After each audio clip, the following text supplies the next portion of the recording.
Have you ever wondered why you're just inevitably, inexplicably drawn to one person, while someone else who looks absolutely perfect on paper and literally checks every single box leaves you feeling, well, absolutely nothing?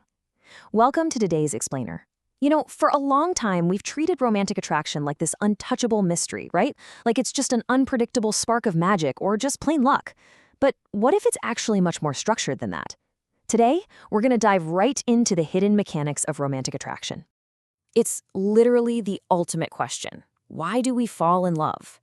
Now, we've got to be real for a second and acknowledge that things like appearance, charisma, and shared interests definitely matter.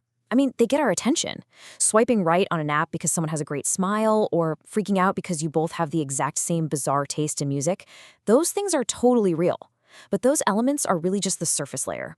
If we peel that back, we find a much deeper, more profound pull at the core of human romance. It's not just about who you enjoy looking at or who tells the best jokes at a dinner party. It's about what your mind is quietly calculating in the background. At its absolute deepest level, romantic attraction really isn't about pheromones or just good vibes. It's actually pulled by this one simple, subconscious question. Would life feel better, safer, and more meaningful with this person in it? Think about that for a second. It's a massive paradigm shift. Our minds are actively treating a potential partner as a possible answer to our current life problems, things like loneliness, instability, boredom, or just the really deep desire to be truly known by someone. We aren't just looking for a date, guys. We're actually looking for a psychological solution. So let's get into Chapter 1, the core human needs behind attraction.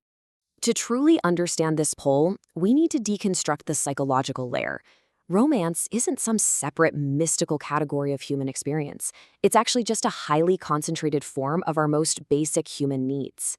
There are 5 core human needs driving this attraction: safety, belonging, validation, growth, and meeting. Think of safety kind of like a stable floor under your feet. If the floor is shaky, you spend literally all your energy just trying to balance. But when you feel safe, your whole system can finally just stand down. Growth, on the other hand, functions like an open window in a stuffy room. The room itself hasn't changed, but suddenly there's more air, more light, more movement. Belonging is like finally finding your specific puzzle piece, that super rare feeling of fitting into the picture without having to force your edges. Validation acts as the mirror that finally reflects your true worth back at you when the rest of the world makes you feel invisible. And meaning, that's the compass pointing towards a shared purpose. A partner becomes intensely attractive because they offer one of these specific things, helping us breathe a little easier or expand our world. Okay, so let's look at how these needs actually interact in real life.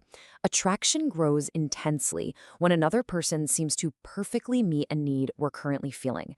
For example, let's say your week has been an absolute nightmare. Crazy work deadlines, chaotic commuting, endless stress. You are going to be fiercely drawn to a partner who simply brings you a cup of tea and says, "Hey, I've got dinner handled tonight." That is the need for safety dictating the attraction. You crave that steadiness that makes you feel, wow, I can breathe here.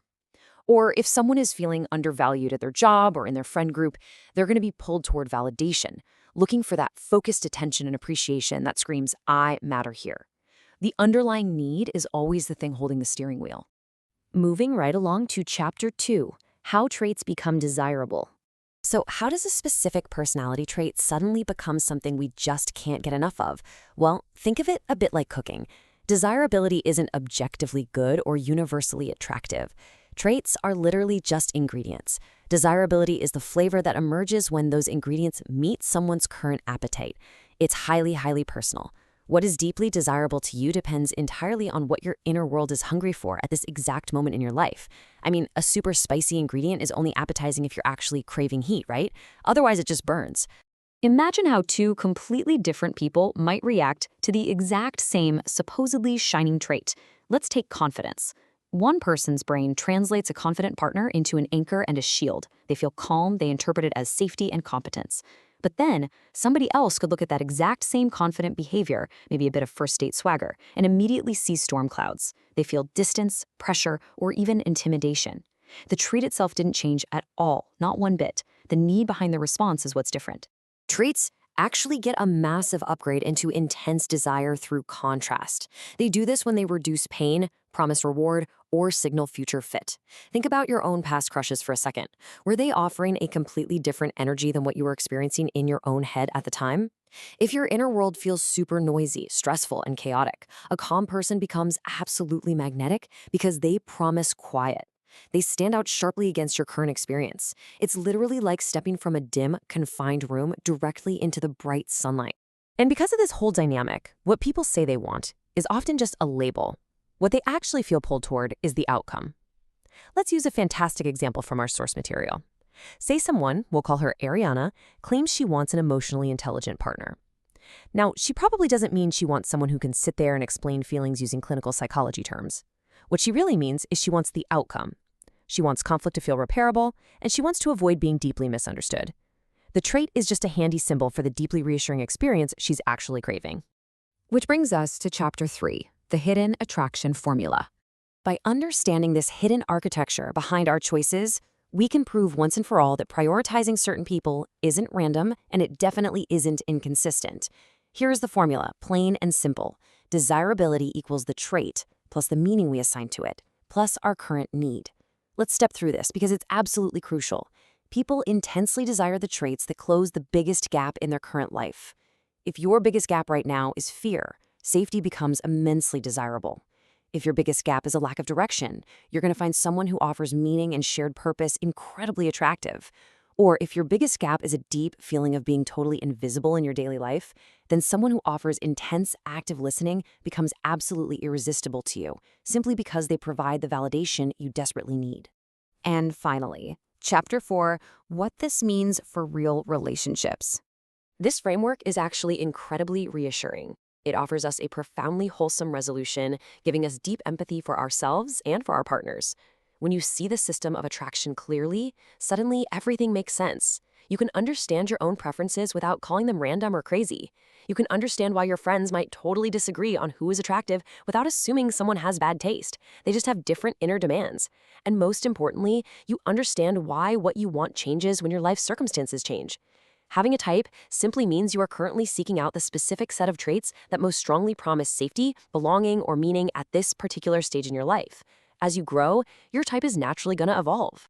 And this really leads us to the ultimate empowering takeaway of this entire explainer. When you grasp this, attraction stops looking like magic, and it starts looking like meaning. We can remove all the heavy judgment around our romantic choices. Falling in love isn't some shallow game of appearances or a lucky roll of the dice. It's a deeply human, beautiful, and profound pursuit of safety, connection, and the grand expansion of our lives. So I want to leave you with a question to chew on. Look past the surface traits you usually look for. Based on exactly where your life is at today, what need is most alive inside you right now? Is it safety, belonging, validation, growth, or meaning? Because once you figure that out, you'll finally understand exactly who it is you're looking for. Thanks so much for joining me on this explainer, and I'll catch you guys next time.